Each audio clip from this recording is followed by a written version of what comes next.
now we're going to get to a little football. Shaun King, for people who don't know, played in the NFL. I thought the team you were on with Tampa Bay and Tony Dungy, y'all should. I could remember being in downtown Detroit listening to my car, hoping that you guys could finally score a touchdown. My God, you had this unbelievable defense, couldn't score to save your life. I'm being honest. Am I right or wrong, Shaun? Well, I mean, y'all should have won. Y'all should have went to the Super Bowl. Listen, if you're gonna bring up painful I'm and hurtful sorry. things, What? I mean, this relationship's not gonna work. Shaun. Let me explain something to you. Outside of that, if the NFL doesn't blow the Bert Emanuel catch, we're most likely going to win that game. All right, I'm just saying. But it was a struggle. Not just, I'm not talking about that 1 year, but for whatever reason, had an unbelievable defense. And offensively, just, what was it, Shaun? What was it? Well, you got to understand, the NFL was different. We were still in the Stone Ages as far as offensive creativity. Right. I was a rookie quarterback. I'm not blaming you. I'm just saying you were there. Up until recently, I was the youngest rookie quarterback in NFL history to win a playoff game as a starting quarterback. C.J. Stroud became the youngest last year. He was like maybe 3 months younger than me, if I'm not mistaken. So, all right. We learned on the job, I understand. I just remember it very vividly. I'm just trying to figure out how history left me out of the Bert Emanuel catch. Like I was the one throwing the ball. Like it could have been the Shaun King, right. Bert Emanuel play. But how did I just disappear? Don't you hate that? Right. Rename me Casper. Where they pick out just one person, like the ball got there magically. Right. All right, but let's talk football and quarterbacks. Because, all the talk, I get to C.J. Stroud and everybody's excited and he's going to be the next MVP and he's going to win 8 Super Bowls and I get it. It's the flavor of the month. He had an unbelievable breakout rookie year. I'm not here to poo-poo all of that. I'm not. But I'm sorry. Count me out as this idea that he's the only guy or he's the main threat to Patrick Mahomes. Count me out. Because I'm not buying it. As good and as well as he played, my money's still on 2 quarterbacks in the AFC who I think can dethrone Patrick Mahomes before C.J. Stroud. Because I need to see one more year. I need to see more of the Texans before I'm ready to stamp their approval that they've arrived. People have 1 year. Down in Jacksonville, everybody thought that they had turned the corner. And all of a sudden, the next season came and they were nowhere to be found. It doesn't automatically mean that one season means that you've arrived and you're there. And here's a bigger problem. Before you want to talk about C.J. Stroud, I want to talk about Joe Burrow, who people act like doesn't exist. I get it.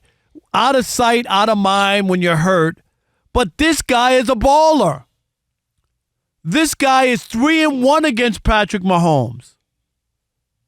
Right? And the one game he lost was that terrible call they gave Patrick Mahomes on the sideline that set up the game-winning field goal. Shaun, am I wrong? You make some valid points. And all right, let me one more thing, and I'm gonna let you go. Okay. And the other guy is Lamar. I get it. You could take a look at that game plan or whatever. I'm sorry. I saw Lamar go into San Francisco on Christmas night and win the MVP that night, and he looked unbelievable. They went away from everything they did all year. He's won 2 MVPs and got and only got only one person voted for him in the first round. Like unheard of. Unanimous his first time, and only one person did not vote for him as a top pick. I don't know how he's won 2 MVPs. He is such a threat and so unbelievable. And, people say, well, he hadn't won. Nobody's won until they won. Everybody said that Jason Tatum couldn't win. Jason Tatum can't win. He's been a failure. Look at all the things. The Celtics, they never work out. And guess what happened this year? They won. Shaun, you can't win until you win. So I'm just saying, I'm not dissing C.J. Stroud. But if you ask me, the threat or threats, it's Joe Burrow with a 3-1 record against him, including, what were they calling the stadium in Kansas City? Burrow They named it after him. You remember that? Burrowhead. Because he had won a couple games down there, and there are only 2 quarterbacks of a winning record, right, against Patrick Mahomes. Jared Goff 2-0 and Joe Burrow 3-1. So there you go. I'm on the Joe Burrow Lamar. So let's set the baseline. Everybody's chasing Brady. Can we acknowledge that? No, they're not. Nobody's chasing Brady. No, everybody's chasing Brady. No, they're not. No, they're not. Let's acknowledge that. That's not a real chase because Mahomes, there's cheating involved in there. You're not going to catch that. Anyway, Mahomes, let's make sure we got the stats right. He's been to 4 Super Bowls, won 3. He's been league MVP twice. Is that correct? Yes. So no individual quarterback is going to catch Mahomes. It's going to have to be a collective deal. So when you ask, can C.J. Stroud surpass Mahomes, it's not about stats. It's not about, can you have another great season after the one we saw as a rookie? It's, can the Texans get to and potentially win a championship? Because outside of that happening, I don't care if your name's Joe Burrow or Josh Allen or Lamar Jackson or whoever you want to put, in the category as behind Mahomes, you're going to have to win championships to surpass him. So now it becomes, like you meant, do you trust the Texans organization? Do I trust the Bills organization? The Ravens, and I think this is probably why Lamar gets as much pushback from so many, people, is he probably has the best organization that's done the best job of surrounding him with adequate teammates where they can potentially win. Let's be honest. You saw the game plan in that playoff game, right? What was that? They ran the ball their running backs ran the ball 6 times the entire game. So here's what you have to always remember. A lot of teams in 2023 was last season they played, don't call just running plays. It's a lot of check with me stuff that's involved. An experienced, accomplished quarterback like Lamar Jackson has the opportunity to audible at the line of scrimmage. With the RPOs now, which Rob means run pass option, some of those throws could have been balls that should have been handed off. So it's very difficult to know how many actual run plays were called. Okay, but the game plan, they didn't lose by 1 million. Right. They were in that game. They were winning. That game was within reach. So you're telling me that John Harbaugh sat there, watched this game unfold and thought, oh, yeah, this is going to work. I'm just saying from that standpoint, I would say this. That is the worst game I ever saw. I'm a Lamar Jackson fan. I'm a guy that's a big fan of his talent. I would advise Lamar this. He's competing against the opponent and the narrative. Like Lamar Jackson goes out of his way, Rob, in these big games to prove he's a pocket quarterback. When he has God-gifted ability, what does he have to prove? He's got 2 MVPs. I know, but he's what do you trying have to to prove? Prove to because who? There's still that undercurrent of he's more athlete than quarterback. Did you watch him against the 49ers on Christmas night? I watched him in the playoffs. I'm asking you, did you watch him? Yes. I watch every football game, especially the standalone. Okay, let me give you this. The Ravens attempted just 16 runs during a 17-10 loss at M&T Bank Stadium on that Sunday, January 28th. Mm-hmm. Despite entering the game, the NFL's number 1 rushing offense, 156.5 yards, okay?